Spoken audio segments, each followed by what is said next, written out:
오늘은 6.25 전쟁 66주년을 기념하는 주일입니다.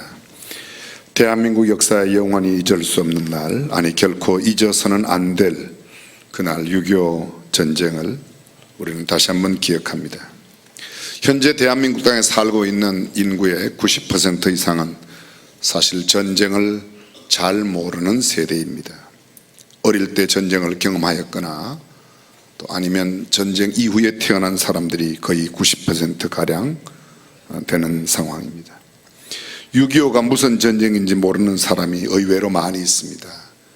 북쪽에서 쳐들어왔는지 남쪽에서 쳐들어갔다고 생각하는 잘못된 생각 가진 사람들, 잘 모르는 사람이 많이 있습니다.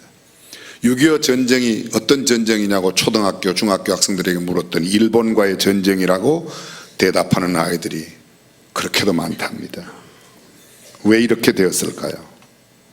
그것은 우리 전쟁을 경험한 세대 또는 전쟁을 알고 있는 세대들이 그 이후의 세대들에게 6.25가 어떤 전쟁인지를 잘 가르쳐 주지 못하였기 때문입니다. 신명기 32장 7절은 우리에게 이렇게 말합니다. 옛날을 기억하라. 역대의 연대를 생각하라. 내 아비에게 물어라. 그가 네게 설명할 것이요 내 어른들에게 물어라. 그들이 네게 이르리로다. 성경은 말합니다. 옛날을 기억하라고, 역대의 연대를 생각하라고, 역경의 과거를 잊지 말라고, 환난날의 역사를 기억하고 생각하라고, 그 전쟁이 왜 일어났는지, 전쟁의 참상이 얼마나 무섭고 얼마나 사람을 아프게 하는 것인지, 그리고 그 전쟁은 어떻게 맞춰졌는지, 그 전쟁이 우리에게 주는 교훈은 어떤 것인지, 전쟁의 의미와 가르침을 깊이 생각해야 한다고 말합니다. 그리고 그것을 자자손손들에게 가르쳐야 한다고 이야기합니다.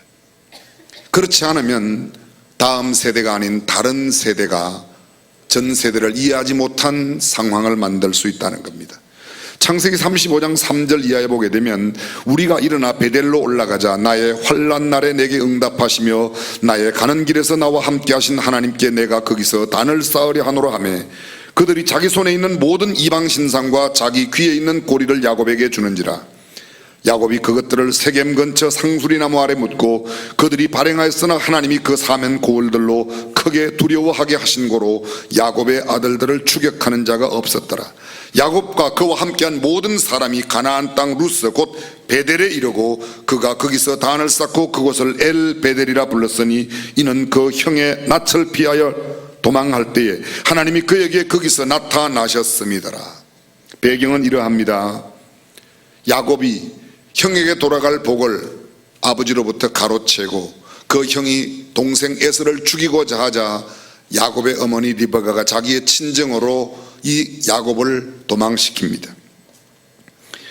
야곱은 외갓집으로 도망가 외갓집이 곧 처갓집이 되어서 20년 동안 그곳에 머물다가 다시 20년의 모든 처가 외가살이를 마치고 형 에서 있는 곳으로 고향으로 돌아갑니다. 에서가 동생이 돌아온다는 소식을 듣고 그 동생에게 원수를 갚기 위해서 400명의 부하를 거느리고 야곱을 맞이하러 갑니다. 그러나 하나님께서 야복강 나루에서 야곱을 만남으로 극적으로 에서와 화해를 하고 가나안 땅 세겜성에 이르러 성 앞 장막을 치고 그 장막 친 밭을 세겜의 아비 하몰의 아들들의 손에서 은 100개를 주고 그 땅을 사 그곳에 야곱과 야곱의 식솔들이 거하게 되었습니다. 그리고 그곳에 단을 쌓고 그 이름을 엘 엘로헤 이스라엘, 하나님, 이스라엘의 하나님이라고 이름을 지었습니다. 거기에 야곱의 4명의 부인 가운데 첫 번째 부인이 레아였는데 레아에게는 모두 7남매가 났습니다. 처음 아들 넷을 낳고 그 다음에 뒤에 아들 둘을 낳고 다른 세 부인으로 하여금 둘씩 아들을 낳고 맨 막내 13번째가 레아가 낳은 딸 디나였습니다. 디나가 그 땅 세겜 땅 여자들을 보려고 나갔다가 거기에 히위 족속 가운데 하몰의 아들 세겜이 그 땅 세겜의 추장이었습니다. 추장 이름이 세겜이고 추장 세겜이 살고 있는 땅이 세겜 땅입니다. 그런데 그 추장이 디나를 보고 끌어들여 강간하여 욕을 보입니다. 그 마음이 깊이 야곱의 딸을 디나에게 연연하여 사모할 연자 2번을 써서 연연하여 그 소녀를 사랑하고 그의 마음을 말로 위로하고 그 아비 하몰에게 이야기합니다. 아버지, 내가 레아 야곱의 딸 디나를 사랑하는데 아버지가 야곱에게 가서 그 딸을 나에게 좀 주라고 이야기를 하는 겁니다. 세겜의 이 추장 세겜의 아버지 하몰이 야곱에게 찾아갔습니다. 우리 아들 추장 야곱이 세겜이 당신의 딸을 이렇게 급간하고 사랑하는데 우리가 함께 결혼하면 어떻겠는가 사돈을 맺자고 이야기합니다. 야곱은 몹시 화가 나 있었지만 어찌할 바가 없었습니다. 그대로 참고 기다립니다. 들에 나가 있는 목축업을 하는 그의 아들 레아로 말미암아 낳은 아들 가운데 레위와 시몬이 있습니다. 근데 그 아들들이 돌아왔을 때 아버지가 다 이야기를 하고 아들은 그 내용을 알게 되었습니다. 그 아들들에게 이야기합니다. 당신의 여동생을 우리 아들에게 준다면 이렇게 함께 살면 좋지 않겠냐고 이야기했습니다. 그때 야곱이 이야기를 합니다. 우리는 하나님의 백성이라 할례를 받는데 당신들은 할례를 받지 않으니 당신네 모든 사람들이 할례를 받는다면 그렇게 하겠다고 거짓말을 했습니다. 그 말을 들었던 하몰과 하몰의 아들 세겜의 주장 세겜이 그 세겜성으로 돌아가 모든 성민 남자들에게 우리가 이렇게 할례를 행한다면 야곱의 족속과 함께 사돈을 맺어 야곱이 가져온 그 수많은 양과 소떼를 다 우리 땅에 거하며 함께 살 수 있지 않겠냐. 그 사람들이 좋게 여겨서 그날에 모두 할례를 받았습니다. 사흘 뒤 그들의 통증이 아직도 극한 상황 가운데 있을 때 이 레위와 시몬이 세겜성을 쳐들어가서 그 모든 하몰과 세겜의 주장 세겜을 비롯한 모든 남자들을 다 죽여버렸습니다. 이 일이 있고 난 뒤에 야곱은 굉장히 불안해졌습니다. 야곱 몰래 시몬과 레위가 가서 행한 일들로 인해서 야곱이 견딜 수가 없습니다. 이제 이 블레셋 땅 사람들이 우리를 쳐들어오게 될 때, 아니 세겜 땅 사람들이 우리를 쳐들어오게 될 텐데 그러면 어떻게 할 것인가 불안에 떨고 있습니다. 그는 얼마나 불안해했는지 모릅니다. 그런데 오늘 성경에 보면 이러한 불안한 상황 가운데 있을 때에 하나님께서 야곱에게 나타나십니다. 야곱아, 너는 일어나 베델로 올라가라. 거기서 단을 쌓아라. 야곱의 온 집안 모든 사람들에게 이방 신상을 버리고 자신을 정결하게 하고 의복을 바꾸라고 말하고 이 야곱은 그 백성들과 함께 베델로 올라갑니다. 우리가 일어나 베델로 올라가자. 나의 환난 날에 내게 응답하시며 나의 가는 길에서 나와 함께 하신 하나님께 내가 거기서 단을 쌓으리라. 여기 아주 중요한 구절이 있습니다. 내가 환난을 당하였을 때 내게 나타나신 그 하나님을 만났던 베델로 가자고 이야기합니다. 사실 베델이라는 장소의 중요성도 있지만 보다 더 중요한 것은 예전 내가 어려울 때 만나 주었던 하나님을 다시 찾아가는 것입니다. 이스라엘은 위기의 때에 베델로 올라갔습니다. 20년 전 형의 낯을 피하여 외갓집으로 도망갈 때 하나님을 만났던 곳, 꿈의 사닥다리가 하늘에 닿은 것을 본 그곳, 하나님과 언약하였던 곳, 돌베개를 세워 하나님께 경배하고 하나님께 서약하여 하나님 내가 순적히 외갓집에 갔다가 돌아오면 이곳에 선을 짓고 하나님을 경배하겠습니다. 하나님께 제사하며 예배하겠다고 했던 그곳, 형의 얼굴을 피해 도망가던 시절 하나님을 만났던 그곳으로 가 하나님의 도우심을 구합니다. 다시 말하면 환난의 때를 기억하는 거예요. 아니 환난의 때에 나를 도우신 하나님을 기억하는 겁니다. 우리가 6.25를 그냥 보내는 것이 아니라 그때를 기억하고 그때 어떻게 우리에게 하나님께서 은혜를 베푸셨는지, 그때 어떻게 그 전쟁이 모두 마쳐지고 오늘 이만큼 세계 열강의 나라에 어깨를 겨누며 선진국 대열에 들어가는 나라가 되었는가, 이런 것들을 생각하며 살아야 된다, 그런 뜻입니다. 이제 오늘 본문으로 한번 가보겠습니다. 본문의 내용을 이해하기 위해서 본문의 배경을 먼저 설명드리겠습니다. 사사시대가 거의 끝나갈 무렵, 왕정시대가 아직 도래하지 않았습니다. 사사시대와 왕정시대를 잇는 브릿지, 소위 교각 역할을 한 것이 사사이자 제사장이었던 엘리였습니다. 제사장 엘리와 엘리의 두 아들 홈니와 비느하스, 하나님 보시기에 악한 사람들이었습니다.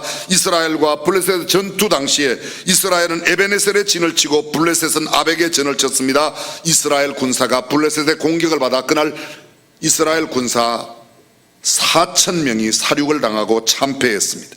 이스라엘은 하나님의 언약궤가 우리에게 있지 않아서 이 전쟁에 패했다고 생각해서 그곳 에벤에셀로 하나님의 언약궤를 가지고 옵니다. 그 언약궤 곁에는 홈니와 비느하스가 있었습니다. 언약궤가 지내올 때 온 이스라엘이 큰 소리를 외치며 온 땅이 울렸고 블레셋은 언약궤가 이스라엘에게 온 것을 알고 두려워하기 시작했습니다. 그들의 신, 과거의 모든 이방의 신들을 무찌르고 광야의 애굽의 모든 신들과 애굽의 모든 군사들, 그리고 광야의 모든 대적들을 물리친 그 신이 이스라엘에 왔다고 두려워 떨고 있었습니다. 그런데 블레셋의 한 사람이 일어나 그렇게 떨 필요가 없다고, 괴가 지인 가운데 왔다고 해서 반드시 이스라엘이 이기지 못할 것이라고 오히려 블레셋이 다시 공격합니다. 그래서 그 전쟁 가운데 다시금 이스라엘이 참패를 합니다. 그날에 이스라엘 군사 3만 명이 전사했습니다. 하나님의 언약궤가 빼앗겼습니다. 홈니와 비나스는 그 전쟁 가운데 죽었습니다. 당시에 홈니와 비나스의 아버지였던 엘리는 98세였는데 자기의 길 곁에 의자에 앉아 있다가 언약궤를 빼앗겼다는 소식을 듣고 자기의 두 아들이 전쟁에 죽었다는 소식을 들으며 그 마음이 떨려 그곳에서 떨어져 목이 부러져 죽었는데, 성경은 이야기하기를 그가 비둔하고 나이가 많은 까닭이었다고 기록하고 있습니다. 비나스가 죽었다는 소식을 들은 비나스 아내는 임신 중이었습니다. 시아버지와 남편의 죽음을 듣고 그는 굽으려 아이를 출산했습니다. 산기가 생겨 아이를 낳고, 아들을 낳았는데 주변의 사람들이 아들을 낳았으니 두려워 말고 힘을 가지라고, 그러나 아무런 관념치 못하고 아무런 생각 없이 그는 이렇게 이야기합니다. 자기의 낳은 아들의 이름을 이가봇이라고, 여호와의 영광이 이스라엘에게서 떠나갔다라는 이름을 짓고는 그 여인도 죽었습니다. 하나님의 영광이 이스라엘을 떠났다. 그러자 이 블레셋 사람들이 법궤, 언약궤를 가지고 가는데 그 언약궤를 가지고 간 곳이 어딘가 하면 블레셋 땅 아스돗이라고 하는 그곳에 갔습니다. 아스돗 사람들은 다곤이라고 하는 신을 섬겼는데 법궤를 가지고 가서 둘 곳을 잘 모르니까 다곤 신전 안에 갖다 두었던 겁니다. 그런데 하룻밤 자고 났더니 희한한 일이 일어났습니다. 다곤 신상, 이렇게 다곤 신상인데 그 신상이 법궤 앞에 고꾸러져서 머리도 다 날아가서 문턱에 걸려있고 팔은 팔대로 다 없어진 겁니다. 사람들이 얼마나 기가 막히든지 다곤 신전에 숨기던 다곤의 제사장들은 그 이후 다곤 신의 머리가 그 문턱에 걸렸다고 해서 문턱을 밟지 않고 넘어다니는 일이 생겨났고, 그 광경을 본 그들은 아주 큰 두려움에 휩싸이게 됩니다. 아니나 다를까 하나님께서 그들을 치십니다. 그곳 아스돈 사람들에게 큰 독종이 일어나서 그 독종의 재앙으로 수많은 사람들이 죽어갑니다. 그러자 아스돈 사람들은 이 다곤 신전에 있는 언약궤를 그곳에 두지 않고 다른 에글론이라고 하는 곳으로 옮겨갑니다. 에글론에 옮겨가자 에글론 사람들이 또다시 독종에 걸려 죽게 됩니다. 이러기를 블레셋 땅에 언약궤가 온 지 7개월이 지나갔습니다. 블레셋 제사장 복술자들이 다 함께 모여서 이 언약궤가 오면서부터 블레셋 가는 곳곳마다 이런 재앙이 있으니 어떻게 하면 좋을까, 이 언약궤를 다시금 이스라엘에 돌려 보내자고 합니다. 그래서 그 에그론에 있는 언약궤를 갖고 베세메스로 갑니다. 여러분들 베세메스의 이야기는 잘 기억하실 겁니다. 거기 암소를 잡고, 암소와 그 암소의 암소가 끄는 수레를 다 잡아서 제사를 하고 암소로 하여금 이 베세메스로 언약궤를 옮겨가게 하는데, 베세메스에 언약궤가 가 있을 때 베세메스 사람들이 언약궤를 들여다보므로 그날도 70명이 죽었다는 기록이 성경에 나와 있습니다. 드디어 언약궤는 이스라엘 땅으로 돌아옵니다. 기럇 여아림이라고 하는 곳에 돌아와 아미나답의 집에 그 언약궤를 두었습니다. 그때는 아직 성전이 지어지지 않은 까닭에 그곳에 두게 되었는데, 이 아비나답의 집에서 무려 20년 동안이나 이 언약궤가 있게 됩니다. 온 이스라엘 백성들, 언제나 블레셋에 대한 두려움이 있지만 언약궤가 온 이후로는 그래도 괜찮은데 항상 마음속에 블레셋에 대한 두려움이 꽉 차 있습니다. 오늘 성경 본문 사무엘상 7장 3절 바로 그 전에 나오는 2절에 보게 되면 이스라엘 백성들이 여호와를 사모하였다고 기록합니다. 그리고 본문 3절로 이어집니다. 사무엘이 이스라엘 백성에게 하는 말입니다. 너희가 전심으로 여호와께 돌아오려면, 이 말을 다른 말로 바꿉니다. 너희가 블레셋과의 계속적인 어려움 가운데 있었지만 지나간 20년 동안 언약궤가 돌아와 안정하였다. 그러나 하나님을 지금 지극히 사모하는데, 정말 하나님 앞에 하나님을 온전히 사모한다면, 다시 말하면 이스라엘 백성들이 하나님이 주시는 참된 평화와 자유 가운데 살려고 한다면, 현대말로 바꾸겠습니다. 이 국가와 이 국민이 온전하게 평화와 자유를 누리고 살려고 하면 이렇게 하라는 겁니다. 사무엘이 하는 말입니다. 이방신들과 아스다롯을 너희 중에서 제하고 너희 마음을 여호와께로 향하여 그만 섬기라. 그리하면 너희를 블레셋 사람의 손에서 건져내시리라. 이에 이스라엘 자손이 바알과 아스다롯을 제하고 여호와만 섬기리라. 국가와 국민이 사는 비결이 무엇입니까? 국가와 국민이 참으로 살아야 살 길이 무엇입니까? 이스라엘 백성들이 살 길을 찾았어요. 그것은 사무엘이 주는 메시지였습니다. 첫 번째 메시지가 이것입니다. 이방신들과 아스다롯을 너희 중에서 제하고 너희 마음을 여호와께로 향하여 그만 섬기라. 그리하면 너희를 블레셋 사람의 손에서 건져내시리라. 이에 이스라엘 자손은 바알과 아스다롯을 제하고 여호와만 섬겼다고 이야기하고 있습니다. 첫 번째 내용이 무엇입니까? 우상을 제하는 것입니다. 우상을 척결하라고 주님은 말씀하십니다. 우상을 두고는 하나님을 온전히 섬길 수 없다. 너희가 바알과 아스다롯이 아세라입니다. 아세라 목상을 다 제하여 버리고 여호와만 섬기라고 말하고 있는 겁니다. 여러분, 우상이 무엇입니까? 오늘 우리에게 하나님께서 하시는 말씀이 이 백성이 살 길은, 대한민국이 살 길은 우상을 버리고 하나님만 섬기는 거예요. 우상이 뭐예요? 우리 우상 안 섬기는데. 여러분, 우상이라는 말의 뜻은 이런 뜻입니다. 하나님의 자리에 하나님을 대신하여 있는 것. 하나님이 계셔야 할 자리에 하나님 대신 다른 것을 두면 그것이 곧 우상입니다. 이를테면 어떤 사람은 하나님보다 돈을, 어떤 사람은 자식을, 어떤 사람은 명예와 권세를, 내가 추구하는 것들, 하나님 이외에 다른 것을 하나님의 자리에 두면, 그런데 오늘 성경은 이렇게 말하고 있습니다. 그뿐만 아니라 너희 마음을 여호와께 향하라. 3절 하반절에 보면 향한다는 말은 그곳에 내 마음을 집중하는 겁니다. 고정시키는 것입니다. 여호와만 섬기는 겁니다. 비교해 보십시오. 여호와도 섬기는 게 아닙니다. 여호와만, 여호와 이외에는 아닙니다. 오직 예수로만, 오로지 하나님만 섬기라는 겁니다. 하나님만으로, 주님 한 분만으로 만족합니까? 그렇게 하라는 거예요. 근데 여러분, 주님 한 분 이외엔 다른 게 필요 없어요? 왜 갑자기 말씀을 안 하십니까? 주님 한 분만으로 살면 돼요? 주님 한 분만 있으면 1년 동안 밥 안 먹어도 돼요?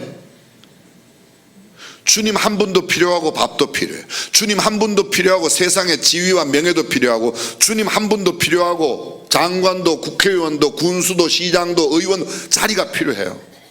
문제는 이것입니다. 주님의 자리에 그것을 대신하면 되지 않는다는 거예요.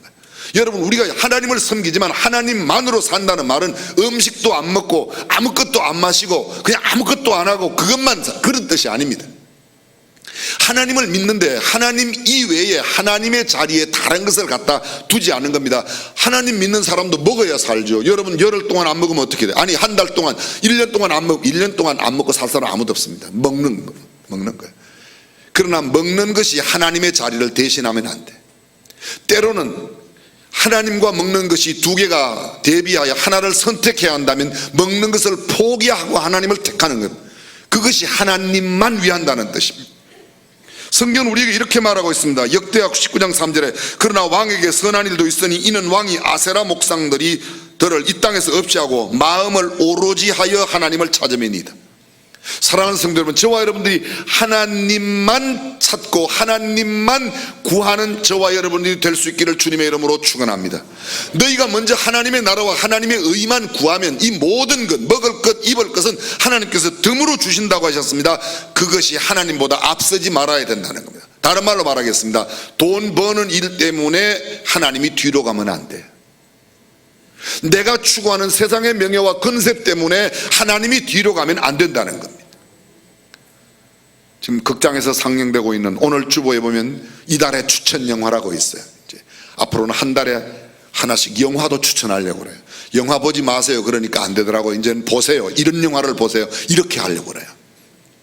불의 전차, 에릭 리들이 주일날 올림픽 예선이 있다는 걸 알고 100m 거의 금메달이 확실시되는 기록을 가지고 있는 선수가 주일날 예선이 있으니까 그 예선전 안 나가고 예배를 드리는 거예요. 그러나 하나님의 자리를 올림픽 메달이 대신할 수 없다고 생각했어요. 참 쉬운 일이 아니죠. 사랑하는 성도 여러분, 우리의 모든 일에 있어서 하나님 중심으로 살아가는 저와 여러분들이 될 수 있기를 주님의 이름으로 축원합니다. 여호수아 24장 15절 말씀 우리가 잘 기억하고 있습니다. 이스라엘 백성들이 광야 40년을 지나 가나안 땅에 갔습니다. 12년 동안 전쟁을 일으켜 가나안 땅을 모두 다 점령했습니다. 여호수아의 치세가 완전히 마무리되고 이제 여호수아도 110세로 하나님의 부르심을 받아 떠나게 됩니다. 떠나기 직전 모든 이스라엘을 모으고 그곳에 마지막 고별 메시지, 유언과도 같은 메시지를 남깁니다. 그 메시지의 핵심 내용이 무엇입니까? 이스라엘 백성들에게 이렇게 말합니다. 너희는 오늘날 섬길 자를 택하라. 강 저편에서 섬기던 신을 섬기든지 아니면 하나님을 섬기든지 둘 중에 하나를 택하라고 말합니다. 그 다음 그는 이렇게 말합니다. 나와 나의 집은 여호와만 섬기겠노라. 할렐루야. 신앙이 무엇입니까? 여호와만 섬기는 겁니다. 여호와께로 돌아가는 겁니다. 하나님만 온전히 섬기며 하나님께로만 돌아갈 때 하나님께서 우리를 책임지시고 우리 나라를, 우리 백성들을, 우리 공동체를, 우리 가정을, 우리 교회를, 우리의 모든 계획을 이루어 주실 줄로 믿습니다. 아모스는 말합니다. 여호와께서 이스라엘 족속에게 이르시기를 너희는 나를 찾으라. 그리하면 살리라. 너희가 나를 찾으라. 사실을 원어에는 나만 찾아야 너희가 산다는 뜻입니다. 베델을 찾지 말며 길갈로 들어가지 말며 부엘세바로도 나아가지 말라. 길갈은 정령 사로잡히겠고 베델은 허무하게 될 것임이라 하셨나니 너희는 여호와를 찾아라. 그리하면 살리라. 염려컨대 저가 불같이 요셉의 집에 내리사 멸하시리니 베델에서 그 불들을 끌 자가 없을까 하노라. 무슨 말입니까? 베델을 숭상하지 말아라. 베델에 나타나셨던 하나님을, 길갈의 기적을 생각하지 말아라. 길갈의 기적을 베풀어 주신 하나님을 만나라는 겁니다. 대부분의 사람들이 그때의 승리의 장소를 기억합니다. 베델을 기억합니다. 물론 베델을 기억하는 게 필요하지만 베델보다 베델에 역사하셨던, 베델에 나타나셨던 그 하나님께로 우리의 마음을 향하라는 뜻입니다. 성경은 계속됩니다. 공법을 인진으로 변하며 정의를 땅에 던지는 자들아, 묘성과 삼성을 만드시며 사망의 그늘로 아침이 되게 하시며 백주로 어두운 밤이 되게 하시며 바닷물을 불러 지면에 쏟으시는 자, 그분 여호와를 찾으라. 그 이름이 여호와시니라. 그를 찾으면 너희가 살리라. 여호와를 찾으면 살 줄로 믿습니다. 오늘 대한민국의 가장 중요한 게 뭐냐? 어떤 사람들은 정치가 중요하다, 현대인들은 말합니다. 경제가 무엇보다 중요하다. 틀린 말이 아닌 것처럼 들리지만 우리는 생각하기를 하나님을 먼저 찾을 때에 이 모든 것이 아름답게 이루어질 줄로 믿습니다. 호세아는 이렇게 말합니다. 오라 우리가 여호와께로 돌아가자. 여호와께서 우리를 찢으셨으나 도로 낫게 하실 것이요 우리를 치셨으나 싸매어 주실 것임이라. 여호와께서 이틀 후에 우리를 살리시며 제3일에 우리를 일으키시리니 우리가 그 앞에서 살리라. 그러므로 우리가 여호와를 알자. 힘써 여호와를 알자. 그의 나오심은 새벽빛같이 일정하니 비와 같이 땅을 적시는 늦은 비와 같이 우리에게 임하시리라 하리라. 호세아의 말씀이 뭐예요? 하나님을 알자. 힘써 여호와를 알자. 그를 찾으면 우리가 살리라. 그에게로 돌아가는 것이 우리가 살 길이라고 말하고 있습니다. 하나님께로만 돌아가야 살 줄로 믿습니다. 여호와를 아는 것이 지식의 근본입니다. 힘써 여호와를 알아야 돼요. 다시 한번 말씀드려 볼게요. 공부 안 하는 게 죄라는 거 알고 계세요? 예? 또 갑자기 충격적으로 와닿습니까? 무슨 공부? 하나님을 아는 공부. 그래서 말합니다. 내 백성이 지식이 없어 망하는도다. 그들이 나의 율법을 버렸으므로 나도 그들을 버려 제사장이 되지 못하게 하고 너희의 자식들이 나를 기억하지 아니하므로 나도 너희의 자식들을 기억하지 않는다. 그러므로 너희는 힘써 여호와를 알라고 이야기하고 있습니다. 사랑하는 성도 여러분, 저와 여러분들이 하나님을 최고의 자리로 모시며 살아가는 성도가 되시기를 주님의 이름으로 축원합니다. 두 번째로 살 길은 여호와께 부르짖는 것입니다. 5절을 보십시오.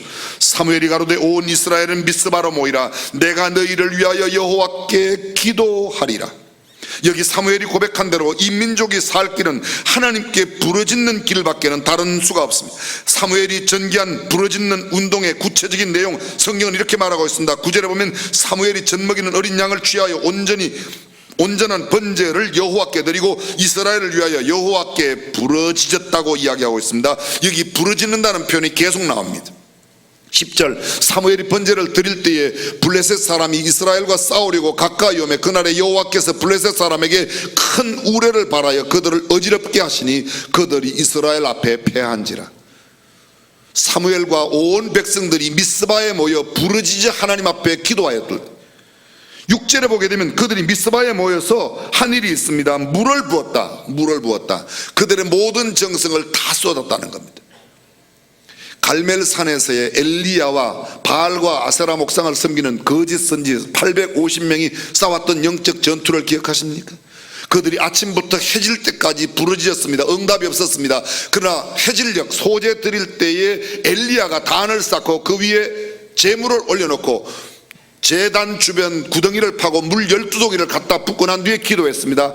기도는 영어 성경 단어로 보면 오직 53단어밖에 되는 아주 짧은 기도예요. 근데 그 기도에 응답하셔서 도랑에 물까지 모두가 다 흩었고 제물은 다 불탔다고 이야기합니다. 그들의 기도는 결사적인 기도였습니다. 6절 하반절에 보면 그날에 금식하고 기도하였다. 금식이 무엇입니까? 하나님 이 기도에 응답하십시오. 그렇지 않으면 저는 음식을 먹지 않겠습니다. 죽으면 죽으리라는 에스더의 기도처럼 결사적인 기도, 부르짖는 기도, 금식하는 이 기도가 하나님의 놀라운 기적을 가져온 줄로 믿습니다. 사랑하는 성도 여러분, 우리가 위기를 만날 때 우리 공동체가, 우리 가정이, 내 개인이, 우리 교회가 우리가 하고자 하는 일을 온전하게 이룰 수 있는 참된 비결은 하나님만 구하고 하나님께 부르짖어 기도할 때 이루어질 줄로 믿습니다.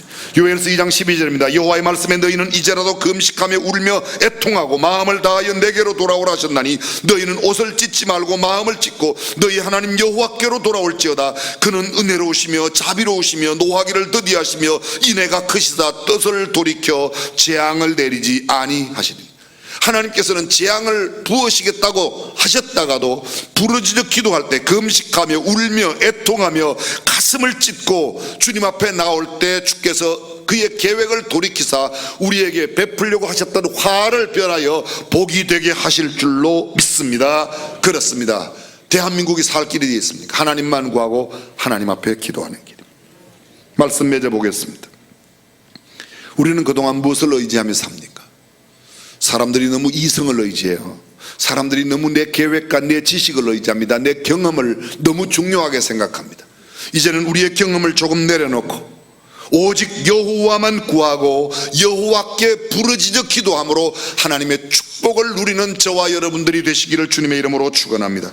여호와께서 집을 세우지 아니하시면 세우는 자의 수고가 헛되며 여호와께서 성을 지키지 아니하시면 파수꾼의 경성함이 허사로다. 너희가 일찍 일어나고 늦게 누우며 수고의 떡을 먹음이 헛되도다. 그러므로 여호와께서 그 사랑하시는 자에게 잠을 주신다. 잠 속에 있는 참된 평안과 안식과 쉼과 에너지의 재충전, 그리고 하나님께서 허락하시는 이 놀라운 축복, 하나님을 찾음으로 하나님께 부르짖음으로 누리는 저와 여러분이 되시기를 주님의 이름으로 축원합니다. 전능하신 우리 하나님, 66년 전 이 땅에 피비린 나는 전쟁이 있었지만 오늘은 이렇게 부강한 나라, 잘 사는 나라가 되었습니다. 모두가 하나님의 은혜요 우리의 선조들이 피땀 흘려 애쓰고 노력한 결과인 줄로 믿습니다. 이제 하나님만 온전히 구하고 하나님께 소망을 두고 하나님의 도우심을 구하며 살아가는 성별된 백성으로 대한민국 사람들이 변화되게 하여 주옵소서. 먼저 하나님을 알고 믿는 우리들이 이런 신앙의 아름다운 본을 보여 주변의 모든 사람들이 하나님의 살아계심과 하나님의 역사하심과 하나님께서 복주심을 보게 하여 주옵소서. 우리 주님 예수님의 이름으로 기도합니다.